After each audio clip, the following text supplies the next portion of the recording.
This is the Ultrarunning History Podcast. I'm your host, Davey Crockett.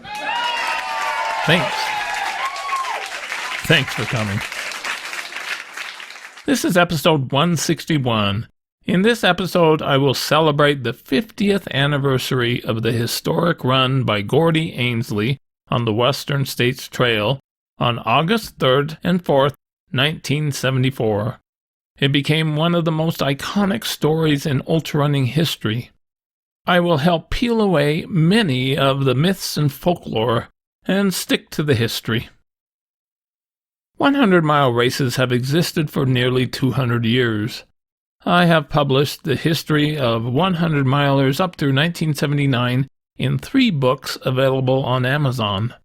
Learn the rich, forgotten history. It includes much more detail about the origins of Western States 100. Go to Amazon, search for Ultrarunning History and Davy Crockett, and you will find the series of books. 100 miles, 100 miles, 100 miles, 100 miles. You can hear the whistle blow. 100 miles. Gordy Ainsleigh made his famous run on the Western States Trail 50 years ago on August 3rd and 4th, 1974. Ainsleigh's run in the rugged hot Sierra in California did not get much attention until several years later when, with some genius marketing, it became the icon for running 100 miles in the mountains, the symbol for Western States 100, founded in 1977. Using this icon, they inspired thousands to also try running 100 miles in the mountains on trails. Let's celebrate this historic run's 50th anniversary. Note: you were probably told Ainsleigh was the first to do this, but he was actually the 8th to cover the Western States Trail on foot during the Tevis Cup horse ride. Also, the sport of trail ultrarunning was not invented that year. It had existed for more than 100 years. There were at least 8 trail ultras held worldwide in 1974, including a trail 100-miler in England. Previous to 1974, more than 1,200 people had run 100 miles in under 24 hours in races on roads, tracks, and trails, including some women.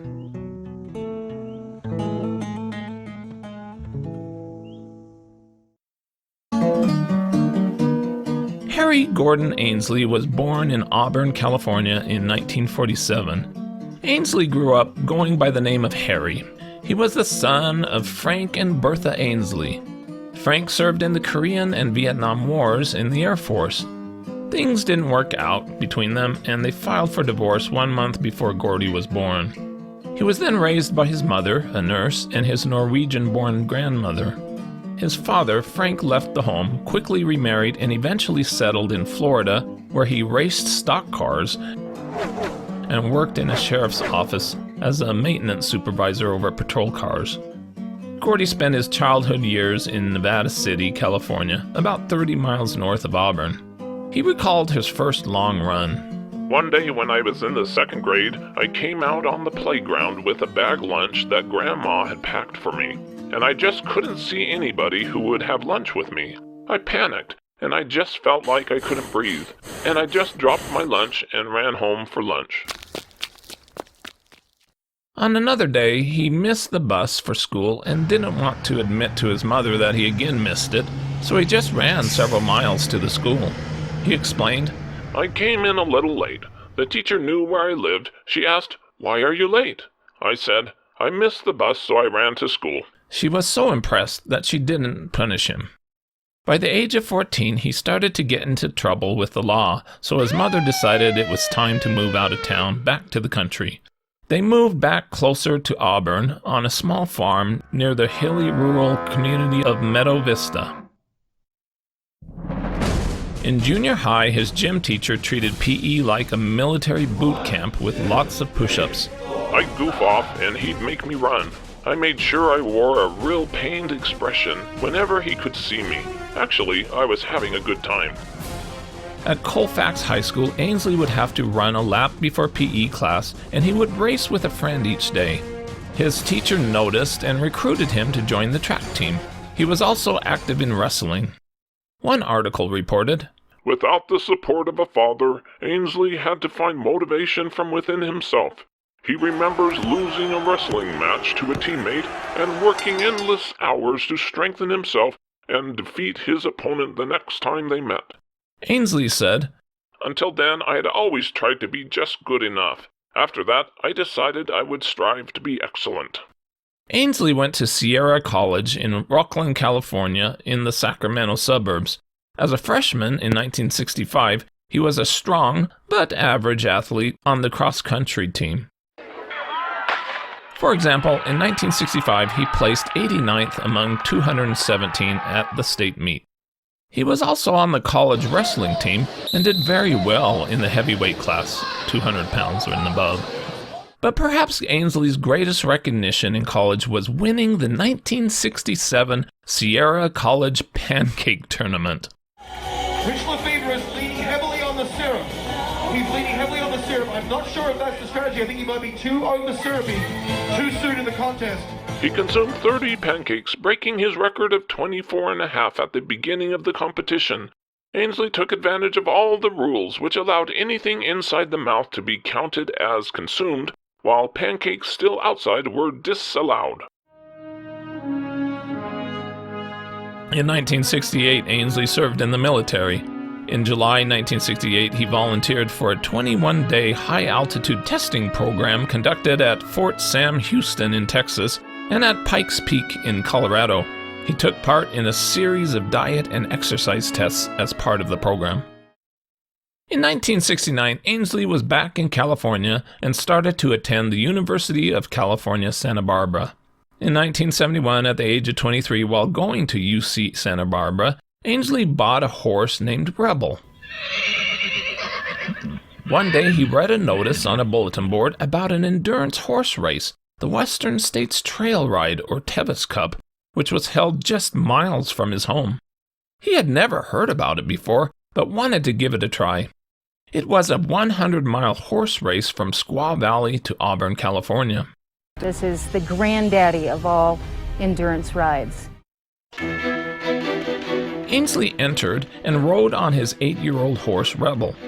He was disadvantaged because of his larger frame and weight, and had to run many miles ahead or behind the horse to take the weight off and to make faster progress. He finished in great pain at the Fairgrounds Stadium in Auburn with a time of 19 hours, 37 minutes.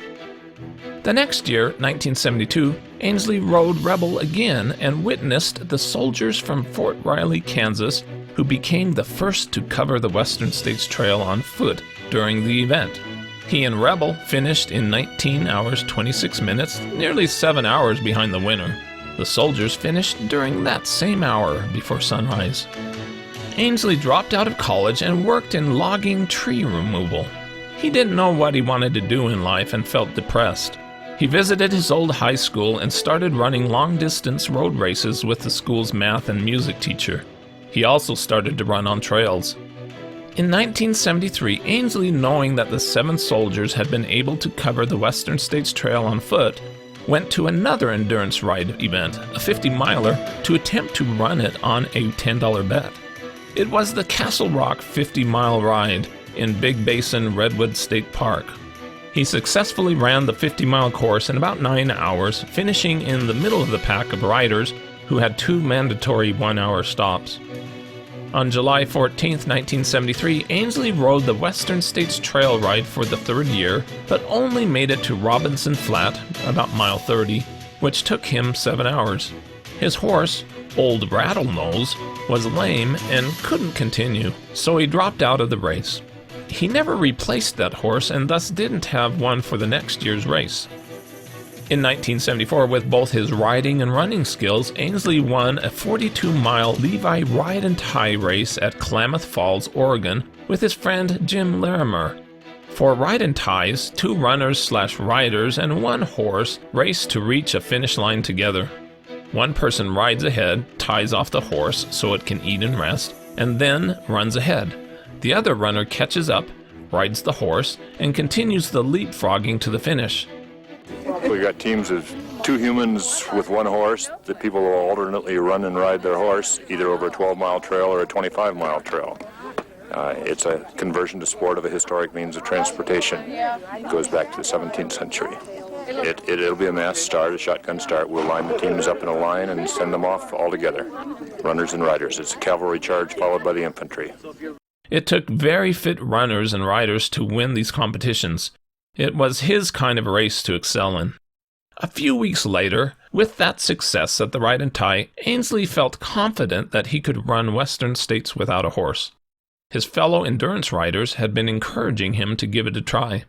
He wanted to cover it much faster than the soldiers did 2 years earlier and beat the 24-hour cutoff time established for the riders and horses. Many were skeptical that he could pull it off. On August 3, 1974, on race day, Ainsleigh got up early, wanting to get a 10-minute head start on all the horses. With no fanfare, he walked up to the start that was managed by Ralph and Betty Deaver. Ainsleigh recalled, They were sitting around with a gas lantern, and I said, "Well, I guess I'm going to be going." And they said, "Well, good luck, Gordy." And I just disappeared off into the darkness. It was like nobody knew it was happening. The horses then started to pass him as he slowed, but he passed them again as they slowed and took their mandatory rest stops. A kind timing crew gave him canned peaches at last chance, and at Devil's Thumb, he was really struggling in the 107-degree heat. He had decided to quit because he was so drained and felt so weak. His sister was there with a lame horse and recognized that he was dehydrated and suffering from hypernatremia. She revived him with salt and water. 30 minutes later, he was on his way again. From Michigan Bluff to the finish, he panhandled for food and liquids from plenty of people on the course. He stopped at one point to help some riders with a horse that had collapsed in the river. With 20 miles to go, he asked for a guide rider in the dark to help pace him to the finish. Many people were curious and betting on whether he could finish by 24 hours. As the finish came closer, he had been passed by the majority of the horses and was running amidst the riders and horses struggling to make the 24-hour cutoff in time. Ainsleigh entered the stadium before dawn on August 4, 1974, did a somersault before the finish line, and crossed with a time of 23 hours 42 minutes. There were lots of cheers and congratulations. Ainsleigh became the 8th person to cover the course on foot, but the first to break 24 hours. His accomplishment didn't get much attention at the time, just a paragraph or two in a couple newspapers, and a short mention by Paul Harvey on his radio show. Paul Harvey, good day.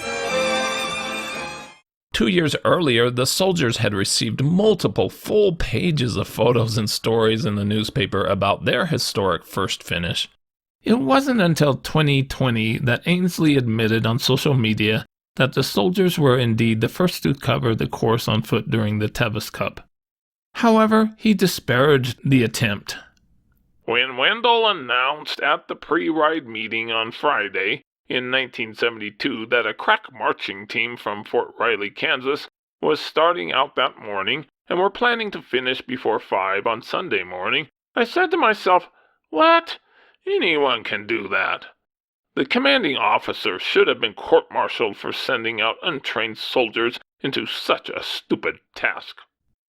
But Ainsleigh's fame would arrive several years later with some crafty marketing.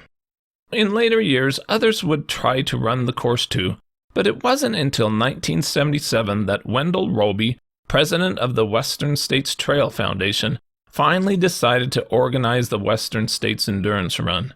Ainsleigh was not the founder of the Western States Endurance Run. Wendell Robie was. Ainsleigh was along for the ride. And after that, Wendell came up to me and said what I was waiting for, you know. And he comes up to me and goes, "Gordy, let's make this a yearly event." And I said, "With publicity and all that?" And he said, "With publicity and all that." For 1977 and 1978, the marketing effort for Western States got to work to promote the new race. The board strategically decided to, quote, prop up Ainsleigh's story of his run and make him into the icon of the emerging race. Ainsleigh loved the attention. They also purposely decided to bury the 1972 story of the soldiers. Ainsleigh was proclaimed in marketing material and news stories as the first to cover the 100-mile course on foot. But there was another problem that later surfaced. The course was actually only 89 miles, far off any acceptable distance for a 100-miler. The road's not long enough for me. La, la, la, la. Ainsleigh and the early runners did not come close to running 100 miles in 24 hours. More miles were added in 1980 to make it 93.5 miles. It was not until 1985 that the course was extended to 100 miles. The Western States origin story continued to be enhanced by Ainsleigh and the 1978 race organizers, who made overreaching historic claims. These people were horse endurance riders, not ultrarunners. They were focused on California, knew nothing about the history of ultrarunning and what was going on with 100-milers across the world. They did not know about the nearly 1,000 athletes who had already covered 100 miles on foot in less than 24 hours on tracks, roads, and trails before Ainsleigh's run. 1,000. Yes, historic accuracy was not their focus. Marketing was.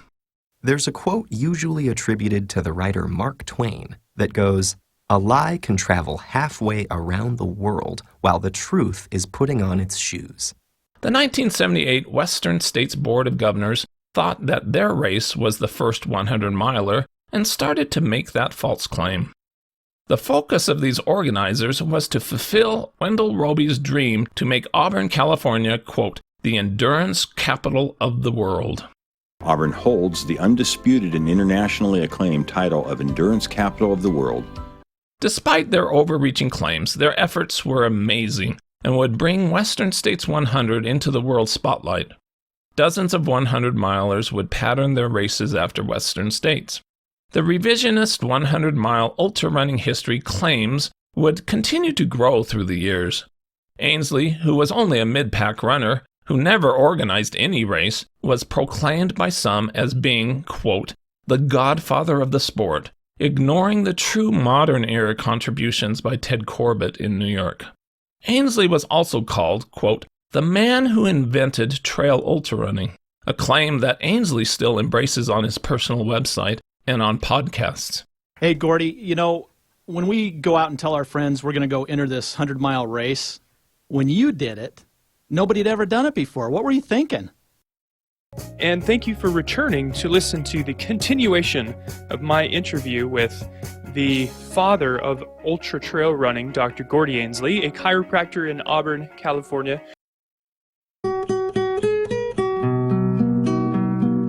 Trail ultrarunning, including races, had existed for decades before Ainsleigh was born. Ainsleigh and Western States marketers just did not know about ultrarunning history. They were endurance riders. Another historic correction. As of 2024, the Western States Endurance Run has been held for 46 years, not 51 years. Despite the inaccurate claims, Ainsleigh went on to be an important ambassador for the sport of ultrarunning. To his credit, he was the man who put the greatest spotlight on trail ultrarunning as it evolved in the 1980s. Happy 50th year anniversary of the run, and thank you Western States Endurance Run for your enormous contributions to the sport and its history.